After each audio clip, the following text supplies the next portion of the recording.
Dr. Daniel Aeslinger envied his peers outside of the Foundation. They only had to deal with life in the 21st century eroding mankind's sanity, and he supposed that was enough to deal with as it was. Even without anomalies running amok in the world, human beings were quite capable of messing up their minds without any outside help. Mix in the trauma inherent in realizing reality was a sham, and what did you get? One hell of a challenge for people like Aeslinger. He put down his briefcase in the spare office they'd assigned him at Site 103 and rubbed his eyes. He'd been awake for the entire flight over here, his body once again refusing to catch the sleep he so desperately needed. It always did that on long flights, stubbornly refusing to give in to exhaustion. And when he did doze off, he'd be woken by a cough or someone talking. It was infuriating, but he refused to medicate himself for something like this. He saved pharmaceuticals for when it really mattered. "Coffee," he muttered and went back out to get some from one of the machines in the hall. When he came back, someone was sitting in the office chair opposite the desk. He was in his mid-40s, impeccably dressed in what looked like an expensive dark suit. He looked like he meant business, and not the "do you sometimes find yourself in a bind because you don't have enough containers for your leftovers, ma'am" kind of business. "Dr. Aeslinger, welcome." Aeslinger hurriedly put the paper cup down on a nearby filing cabinet and shook hands. "Thank you. And you are?" "My name is Dr. Manuel Cutler, and I'm a member of the Foundation's Ethics Committee. Perhaps you've heard of us?" Aeslinger held a straight face and then curtly nodded. "Who hasn't, Dr. Cutler?" The shadowy puppet masters of the Foundation, those who ultimately control all things in this organization, from the procedures and guidelines we use to the quality and strength of the coffee-flavored water that I just got for myself, so to speak. Cutler raised an eyebrow, but Aeslinger couldn't determine whether it was because he was puzzled or amused. Perhaps both?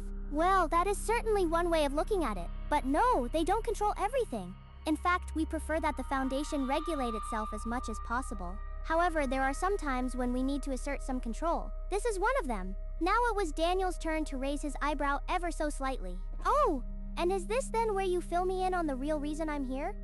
He walked over to the chair behind the desk and sat down. Motioning at the other office chair, he said, "Please, sit down." Cutler took his seat again and smiled. "Thank you, and yes, that is exactly what I'm going to do. See, while you are here to do a psychological evaluation of certain members of staff here at Site 103, I'm afraid the plural has become singular." "Singular?" Aeslinger said and took a sip of his coffee. "Ow!" he exclaimed and hurriedly put the cup down again. "I keep forgetting these machines serve this stuff piping hot at one site and lukewarm at others. Damn it!" Cutler waited patiently until Aeslinger had finished fussing with his coffee cup. "Yes, we're flying in Tennyson tomorrow. He'll be taking the personnel you were scheduled to see.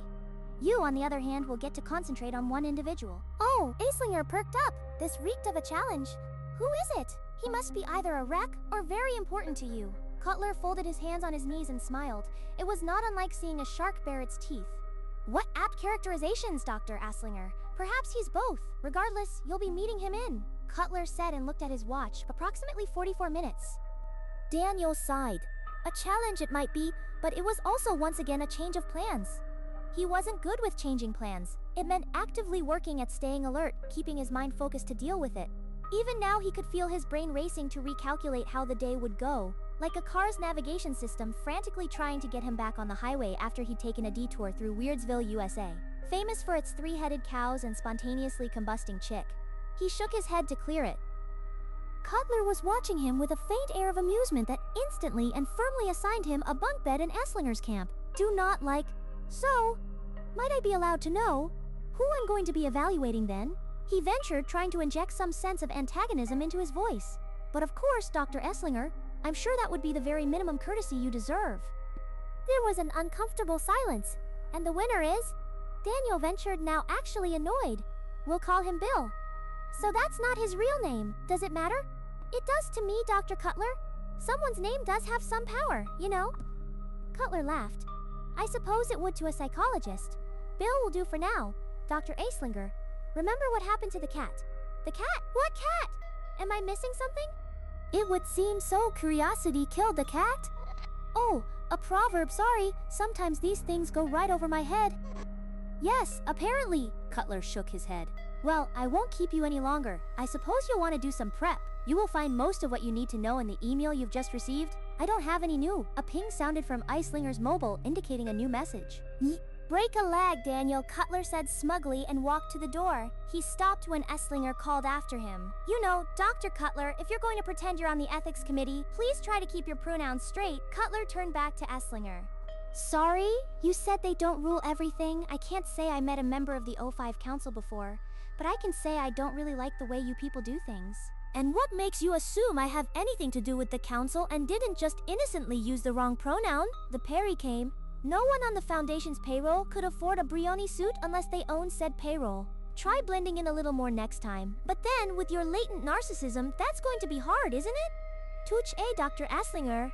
You are as observant as they assured me you would be. Try to put that to good use, will you? You'd be doing us a favor. He reached behind him for the door and nodded. Then he was gone. Daniel Horatio Esslinger desperately longed for a clean shirt. He also considered a dose of amnestics and a job as a small-town psychologist in Alaska. The Bears were undoubtedly better company than his colleagues.